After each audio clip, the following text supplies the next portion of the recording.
ہرات میں حضور علیہ السلام کی اولاد سے ایک شہزادی بیوہ ہو جاتی ہے تو وہ اپنے بچوں کو لے کر کے سمرقند میں آتی ہے اور پوچھتی ہے کہ یہاں کوئی شخص ہو جو مجبور لوگ، مفلوق الحال لوگوں کی مدد کرتا ہو۔ تو لوگوں نے بتایا کہ یہاں دو بڑے سخی لوگ ہیں، ایک مسلمان ہے اور ایک مجوسی ہے۔ تو اس نے کہا مجھے تو مسلمان کے پاس ہی جانا چاہیے، اور گئی اور کہا کہ میں مفلوق الحال ہوں، میرا خاندان رسول صلی اللہ علیہ وآلہ وسلم سے تعلق ہے، غریب الدیار ہوں، شوہر کا سر سے سایہ اٹھ گیا ہے، یہ بچے ہیں، تو آپ اگر میری مدد کر دیں تو میری سفید پوشی کا بھرم باقی رہے۔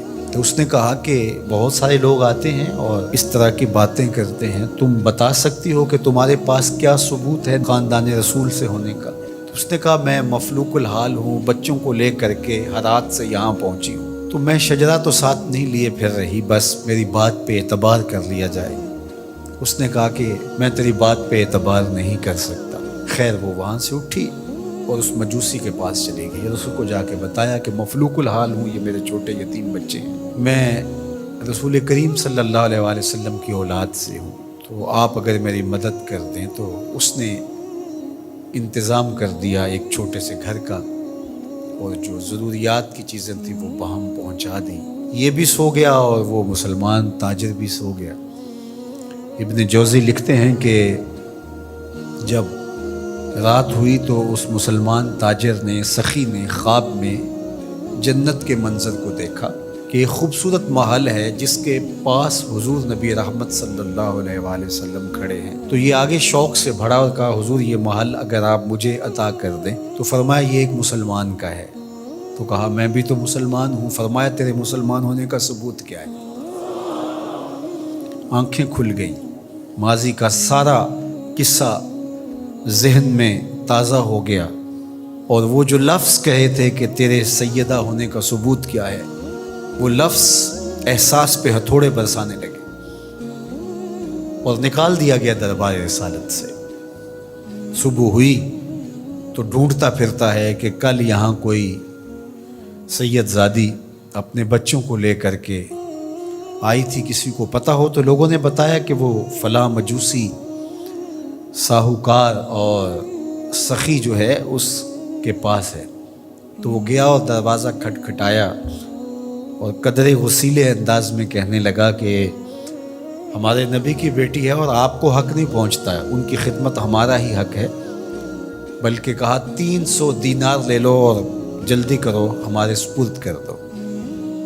تو اس نے مسکرا کے دیکھا، کہا کہ میں نے تو انڈٹھا سودا کیا تھا، اب تو منظر دیکھ چکا ہوں، جہاں رات آپ کو دھکے دے کر نکالا گیا وہاں مجھے وعدہ دیا گیا کہ تو نے میری بیٹی کی خدمت کی ہے، تجھے اور تیری نسل کو جنت کی ضمانت دی جاتی، اور میں تو حضور کے ہاتھ پہ کلمہ پڑھ کے اسلام قبول کر چکا ہوں۔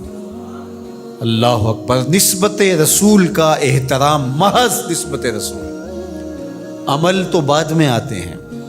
اللہ اکبر۔ تو فرمایا کہ احبو لأہل بیتی لحبی، میرے اہل بیت سے محبت میری وجہ سے کرو۔ اللہ اکبر۔ امت کو سمجھنا چاہیے کہ اہل بیت رسول کا معاملہ کتنا حساس اور کتنا نازک ہے، اور آقا کریم نے کس قدر اس کو اہمیت کے ساتھ حجۃ الوداع کے موقع پر ارشاد فرمایا، اور دوسرا حضور علیہ السلام نے مقام خم پر باقاعدہ خطاب کرتے ہوئے ارشاد فرمایا۔ یہ مکہ اور مدینہ کے درمیان ایک جگہ ہے۔ الا ایھا الناس، اے لوگو، انما انا بشر یوشک ان یاتی رسول ربی فاجیب، فرمایا کہ میں بشر ہوں، موت کا فرشتہ پیغام لے کر میرے پاس بھی آئے گا اور میں رب کے بلاوے پر حاضر ہو جاؤں گا۔ وانا تارک فیکم ثقلین، لیکن تمہیں تنہا اور لاوارث نہیں چھوڑ کے جا رہا، تمہارے اندر دو بھاری چیزیں چھوڑ کے جا رہا ہوں، جس کو میرے حضور بھی بھاری کہیں وہ کتنی بھاری ہوگی۔ اولہما کتاب اللہ، ان میں سے پہلی چیز کتاب اللہ، اللہ کی کتاب، فیہ الہدی والنور فخذوا بکتاب اللہ واستمسکوا بہ، اس میں ہدایت ہے، اس میں روشنی ہے، بس اللہ کی کتاب کو مضبوطی سے پکڑ لو اور اس کے ساتھ تمسک اختیار کر لو، جڑ جاؤ اس کے ساتھ، لپٹ جاؤ، چمٹ جاؤ اس کتاب کے ساتھ، اپنا ربط کبھی بھی قرآن سے ٹوٹنے نہ دینا، قرآن کے ساتھ اپنے تعلق باطن کو کبھی کمزور نہ ہونے دینا، اس کی تلاوت دن کے اجالوں میں، رات کی تنہائیوں میں تمہارا معمول حیات رہے۔ فحث علی کتاب اللہ، حضور نے ابھارا لوگوں کو کتاب اللہ کے ساتھ جڑنے کے لیے، وَرَغَّبَ فِيهِ، اور ترغیب دی کہ اس کتاب سے وابستہ رہو، اس کتاب سے جڑو، اس کتاب کو کبھی نہ چھوڑنا۔ ثم قال، پھر ارشاد فرمایا، وَأَهْلُ بَيْتِي، اور میرے اہل بیت، اذکرکم اللہ فی اہل بیتی، اذکرکم اللہ فی اہل بیتی، اذکرکم اللہ فی اہل بیتی، 3 مرتبہ فرمایا، میں تمہیں اپنے اہل بیت کے بارے میں اللہ سے ڈراتا ہوں، تذکیر کرتا ہوں، نصیحت کرتا ہوں کہ میرے اہل بیت کے معاملے میں کوتاہی نہ کرنا۔